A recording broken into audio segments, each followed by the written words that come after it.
Merhaba, Bitki Günlüğü'me hoş geldiniz sevgili bitki dostları. Bitkilerin dünyasına yaptığımız bu yolculukta her gün yeni bitkilerle tanışabilir, onların pek fazla bilinmeyen hikayelerini benden dinleyebilirsiniz.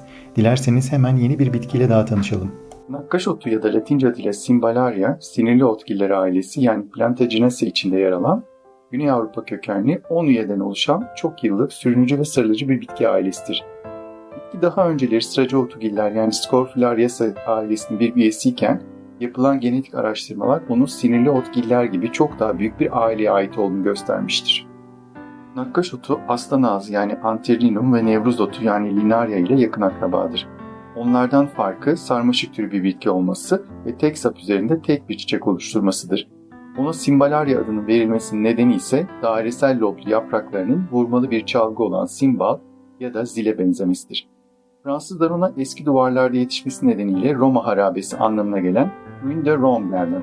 İngilizlerin Oxford sarmaşığı adını verdikleri bitkiye İtalyanlar Meryem Ana otu da demişlerdir. Nakkaş otunun en bilinen türü olan nakkaş sarmaşığı Cymbalarea mularis, hem bir kır çiçeği hem de bir bahçe bitkisi olarak karşınıza çıkabilir. Bitki eski duvarların, uçurumların ve kayaların korunaklı çatlaklarına tutunarak yetişmeyi sever. Humuslu toprakları ve gölgeli konumları tercih eden bitkinin bahçenizde sadece bir kez ekilmesi yeterlidir. Bitki mor, beyaz ve sarı renkler içeren çiçeklerini bahar aylarında sergiler ve bitki yıl boyunca defalarca kapsül biçimli tohum keseleri oluşturur. Gençken ışığa yönelen yani fototropik özellikler gösteren nakkaş sarmaşığı çiçekleri tozlaştıktan ışığın tersine yönelir. Bunun nedeni tohumlarının gölgeli ve korunaklı yerlere düşmesini sağlamaktır. Nakkaş otu dikey bahçe ve kaya bahçesi uygulamaları için ideal bitkilerdendir.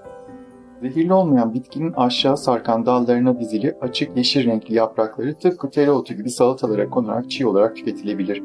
Fakat acı bir tada sahip oldukları için pek yenmez. Bitki geçmişte iskorbut hastalığı ve çeşitli kanamalı yaraların tedavisine topikal olarak kullanılmıştır. Cildi yatıştırıcı ve iltihaplanmayı önleyici etkileri olduğu, ayrıca diyabet hastalığını kontrol altında tutmak için de etkili olduğu iddiası vardır. Bitkinin sarı çiçeklerinden de pek kalıcı olmayan bitkisel bir boya elde edilir. Bu arada bitkinin bahçecilikte kullanılan kültür çeşitleri de üretilmiştir. Nakkaş otu dayanıklılık, azim ve adaptasyonu sembolize eden güzel bir bitkidir.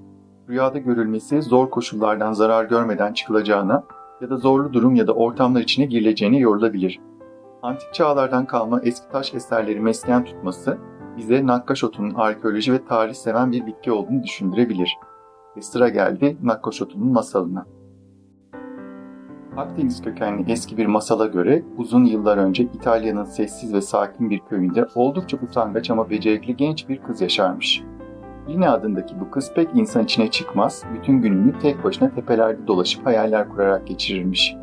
Bir gün yine gezerken çok uzun zaman önce terk edilmiş, etrafında hiçbir canlının yaşamadığı unutulmuş bir şato kalıntısına rastlamış.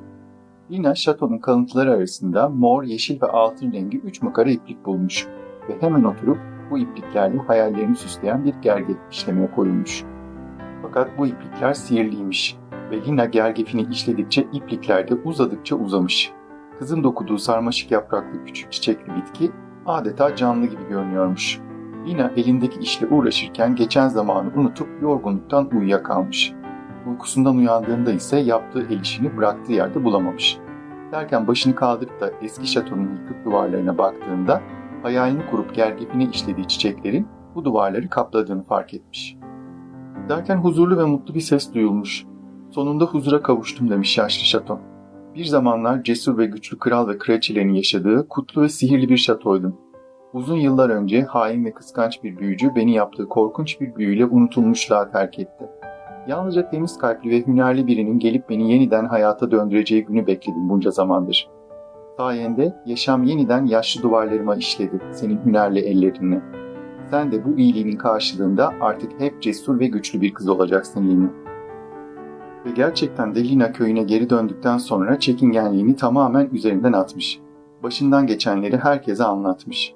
Kıza inanmayıp da şatoyu ziyaret eden köylüler Lina'nın hayalleriyle can verdiği, daha önce hiç görmedikleri bu güzel çiçekleri şatonun duvarlarında görünce Lina'ya inanmışlar. Bu çiçek tüm insanlara küçük bir iyiliğin bile bütün dünyayı değiştirebileceğini hatırlatmış. İzlediğiniz için teşekkürler. Bitki günlüğümün daha fazla bitki severe ulaşabilmesi için abone olmayı ve beğendiğiniz videoları sevdiklerinizle paylaşmayı lütfen unutmayın. Bol çiçekli günler dilerim.